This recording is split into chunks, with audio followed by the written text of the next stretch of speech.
Kan kalau misalnya nggak kenal kan maka ya nggak kenal tuh. Ya, tak kenal maka Tak kenal. tak kenal. Oke. Berhadapan dengan banyak orang, cara memperlakukannya seperti apa, terus cara pengambilan keputusan yang baik dan benar itu seperti apa, dan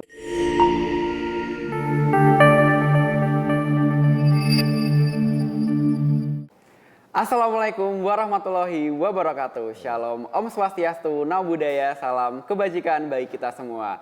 Halo Sobat Vokasi, selamat datang di Ngopi, Ngobrol Pasti, Proker BEM KMSW UGM 2022. Sebelumnya, kenalin, aku Septian Wijonugroho dan di sini aku nggak sendirian nih. Aku ditemani oleh menteri yang ganteng banget nih, mungkin bisa kenalan dulu Mas Dika. Oke, mungkin perkenalan ya. Nama saya Mahardika Firdausi, biasa dipanggil Dika. Saya asalnya dari program studi teknologi rekayasa elektro, angkatannya tahun 2020. Saya asalnya dari Kementerian Sinergi Mahasiswa, Mas. Oke baik Mas Dika nih dari Kementerian SIMA nih teman-teman. Nah selanjutnya mungkin Mas Dika bisa menjelaskan nih SIMA tuh ngapain aja, kemudian prokernya apa dan sebagainya. Dan juga dari Kemenkuan apa nih SIMA. Oke, mungkin ditinjau dari namanya ya, SIMA atau Sinergi Mahasiswa. SIMA itu ialah kementerian yang memiliki tugas utama sebagai inventarisasi masalah di lingkungan mahasiswa sekolah vokasi UGM. Selain inventarisasi masalah, kita juga mungkin inventarisasi isu dan keresahan, kritik saran untuk BMSW. Dan SIMA ini tuh asalnya dari Kemenkoan Kemahasiswaan. Nah kira-kira dari Kemenkuan Kemahasiswaan nih teman-teman. Kira-kira SIMA tuh prokernya ngapain aja sih Mas? Proker dari SIMA itu sebutin satu-satu ya nih. Oke boleh dijelaskan juga nih. Oke, di SIMA itu ada 5 proker Mas. 5 proker, yang pertama itu lokakarya internal. Nah, lokakarya internal itu gampangannya kayak first gathering gitu, tapi untuk internal anggota BEM SV sendiri. Terus yang kedua ada lokakarya KMSW. Nah, lokakarya KMSW itu modelannya sama kayak lokakarya internal, yaitu first gathering. Tapi di sini pesertanya lebih luas. Pesertanya itu juga mengajak teman-teman dari pengurus harian KMD yang di sekolah vokasi. Nah, untuk tujuan dari 2 proker tadi itu mungkin untuk lebih mensinergikan dan menselaraskan, kayak misal program kerjanya dari mereka itu seperti apa, program kerjanya dari masing-masing kementerian ini seperti apa. Jadi biar lebih tahu gitulah. Kan kalau misalnya nggak kenal kan maka ya nggak kenal tuh. Ya, tak kenal maka Tak kenal. tak kenal. Oke, nggak tak sayang ya. Oke. Terus yang ketiga nih ada namanya TDKV atau Torde Keluarga Vokasi. Nah, TDKV itu bentukannya kita kayak dari BEM KMSW mengadakan kunjungan ke tiap-tiap KMD yang ada di sekolah vokasi. Nah, tujuannya ngapain nih kunjungannya? Kan nggak sekedar berkunjung doang kan, pasti ada maksud dan tujuannya. Nah, kunjungannya itu mungkin kita kayak lebih banyak mendengar dari teman-teman KMD nih ada masalah apa, yang bisa dibantu dari BEM itu seperti apa, mungkin kritik dan saran, seperti itu. Dan selanjutnya itu ada FKL, Forum Ketua Lembaga. Nah, di FKL itu kita ya forum, pesertanya itu ketua dari masing-masing lembaga, dari masing-masing KMD, dari masing-masing BSO yang ada di sekolah vokasi gitu. Tujuannya seperti apa ya? Tujuannya satu dan yang paling utama ialah mensinergikan. Misal kayak ada pengambilan keputusan yang itu berlandaskan kepentingan bersama, berlandaskan kepentingan seluruh mahasiswa di sekolah vokasi. Nah, itu kita adakan FKL. Jadi semacam forum yang berguna untuk kepentingan bersama di sekolah vokasi, membahas suatu masalah gitu. Nah, terus yang terakhir ada podcast Prodi. Nah, podcast Prodi itu mungkin dari SIMA itu sebagai usaha branding ya, branding sekolah vokasi UGM ke khalayak umum. Kayak misal di prodi-prodi tertentu kita ajakin, kita dari Sinergi Mahasiswa nih mau ngadakin podcast, tujuannya buat membranding prodi yang ada di departemen tersebut atau prodi tersebut. Jadi kayak misal meliputi kulturnya seperti apa, kegiatan akademik seperti apa, dan mungkin keseruan-keseruan, kendala seperti itu mungkin. Oke, keren banget nih proker-proker yang ada di SIMA nih teman-teman. Mungkin teman-teman bisa menyimak ya, ada apa aja, ada TDKV, kemudian ada podcast, terus ada juga lokakarya ya Mas ya, dan banyak banget nih. Mungkin dari sekian banyak proker unggulan itu kan juga masuk proker unggulan ya Mas. Itu kira-kira proker yang lebih unggul atau proker yang paling unggul nih dari Kementerian SIMA apa sih kira-kira Mas? Oke, proker unggulan dari proker-proker yang unggul. Nah, mungkin kalau dari saya pribadi ya, TDKV dan FKL. Kenapa TDKV dan FKL? Karena dari dua proker tersebut itu yang istilahnya SIMA banget gitu. Kita kayak langsung turun ke lapangan, mendengar keresahan, masalah dari teman-teman mahasiswa sekolah vokasi UGM, masalah dari teman-teman KMD dan juga BSO yang ada di SV. Dan selain itu kita untuk pengembangan diri juga di proker tersebut, kayak pengembangan diri untuk kader-kader dari SIMA, misal berhadapan dengan banyak orang, cara memperlakukannya seperti apa, terus cara pengambilan keputusan yang baik dan benar itu seperti apa, dan cara apa lagi ya? Ya intinya kayak kita tuh di FKL dan TDKV itu benar-benar dituntut kayak tenang, habis itu public speaking kita harus dipakai dan problem solving kita juga harus dipakai. Kan pasti kan mencari jalan tengah ya untuk sebuah masalah di forum tersebut tuh, seperti itu. Oke, mantap banget ya tadi dua proker unggulan dari SIMA nih. Tadi kan ada banyak juga yang lainnya, ada TTKV, kemudian ada Loka Karya dan lain-lain nih. Dari banyak proker kan pasti ada banyak pengalaman yang dijalani oleh Mas Dika dan juga staf-staf yang lainnya nih. Kira-kira menurut Mas Dika pengalaman terseru apa sih selama Mas Dika di Kementerian SIMA ini atau enggak proker di SIMA deh kira-kira gimana? Oke, pengalaman terseru ya mungkin di SIMA sendiri karena kan kayak tadi ada broker TDKV, FKL. Nah itu kita kayak keseruannya bertemu banyak orang, bertemu dengan orang-orang ya mungkin orang-orang hebat, terus orang-orang dengan backgroundnya yang berbeda-beda, backgroundnya masing-masing. Nah kita kayak tahu tuh karakter-karakter orang seperti apa. Dan mungkin dari teman-teman dari masing-masing departemen, kultur-kultur dari departemen mereka seperti apa dan kita dari situ kayak ngambil keputusan bagaimana cara memperlakukan orang, bagaimana cara mengayomi seseorang, nah seperti itu. Jadi ya apa ya, kuncinya tuh kayak gitulah. Oke, baik. Berarti di SIMA tuh harus di sini kita bisa belajar ya teman-teman biar untuk mengayomi orang lain, kemudian menyelesaikan suatu permasalahan intinya sebagai pihak ketiga nih dari pihak-pihak yang lain seperti itu. Jadi kayak apa ya, penengah gitu. Betul, menjadi penengah nih. Oke, mungkin selanjutnya tadi kan ada banyak pengalaman juga nih.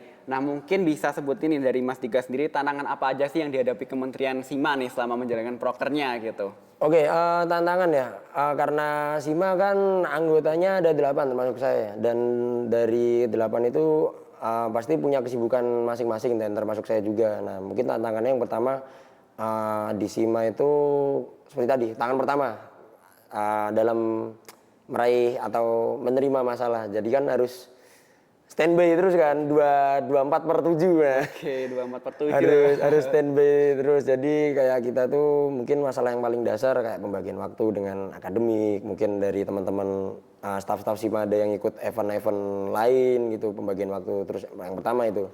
Terus yang kedua mungkin tantangan yang kedua menghadapi banyak orang seperti apa, harus dituntut tenang, harus dituntut tetap komunikatif dan harus mudah beradaptasi gitulah. Jadi dia misal bisa masuk di departemen A, nanti dia juga harus masuk di departemen B, begitu juga departemen-departemen lainnya, harus adaptif gitu, harus bisa menyesuaikan. Terus yang kedua mungkin apa lagi ya, selain pembagian waktu dan harus bisa menghadapi banyak orang tuh, yang selanjutnya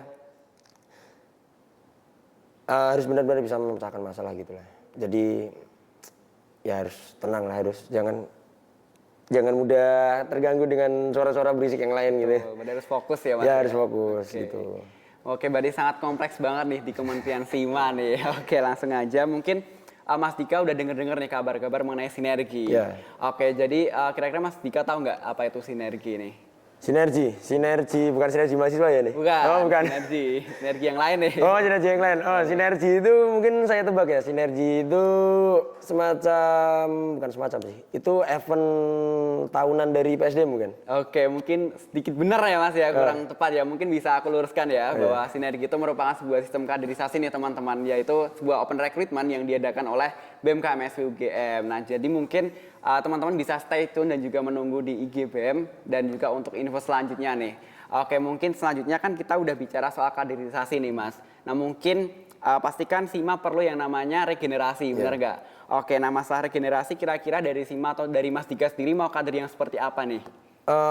Kader yang seperti apa yang harus di sinergi mahasiswa? Nah, mungkin yang pertama ya, harus komitmen. Jadi dia masuk ke sinergi mahasiswa itu tujuannya apa dan apakah kamu bisa berkomitmen dalam satu periode ke depan atau seterusnya mungkin sampai dia demis di semester berapa? Semester 5 ya?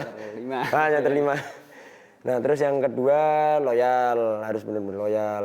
Kamu di SIMA tujuanmu seperti ini, kamu harus benar-benar stay di SIMA. Harus benar-benar ada di pihaknya SIMA, mungkin kasarannya seperti itu. Terus yang ketiga harus vokal atau pintar ngomong lah. Kan yang seperti yang tadi ya, di hadapan banyak orang. Harus menghadapi orang yang banyak. Kalau misal nggak pintar ngomong ya salam sih. Nah, harus pintar ngomong, harus vokal, harus bisa kayak mengcover mungkin mengcover ke ketua BEM mungkin atau mengcover ke Menko yang hadir dalam forum tersebut. Nah, terus yang selanjutnya itu memiliki problem solver yang bagus. Kan di TDKV dan FOL itu kan ajang kayak apa ya, inventarisasi masalah. Kalau misal ada masalah yang bisa diselesaikan di situ, kenapa tidak?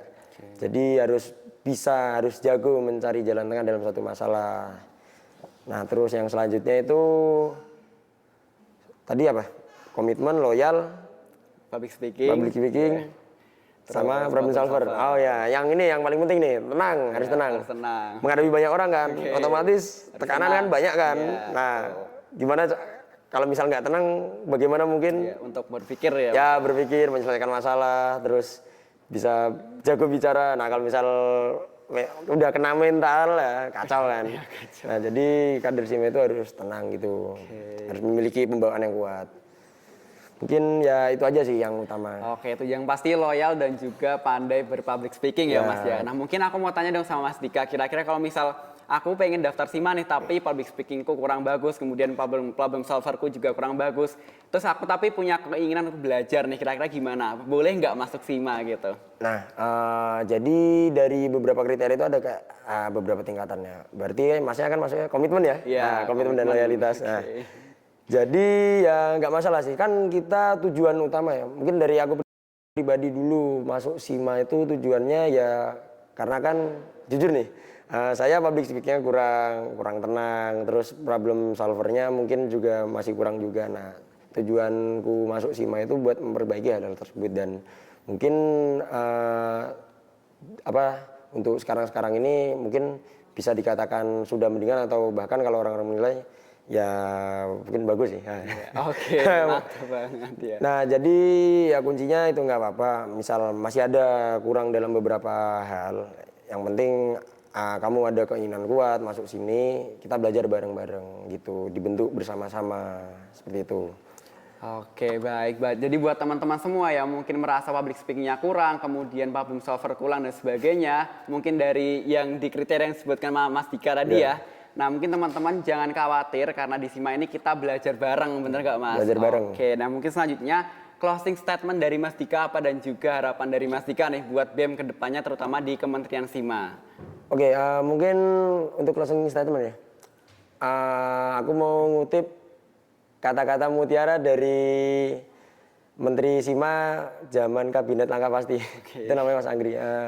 Mungkin gini, kurang lebih selama kita masih berhadapan dengan manusia, nah itu masih terbuka juga kesempatan untuk berkompromi dan saling memahami. Jadi di SIMA itu Kalau misal bicara fungsinya ke depannya seperti apa, terus kegunaan untuk diri seperti apa, kan kita besok kelak di lapangan pekerjaan, di lingkungan itu kan bertemu dengan orang-orang yang memiliki background dan mungkin kepribadian yang berbeda-beda. Kita bisa sedikit demi sedikit tahu kayak cara menghadapi seorang itu seperti apa.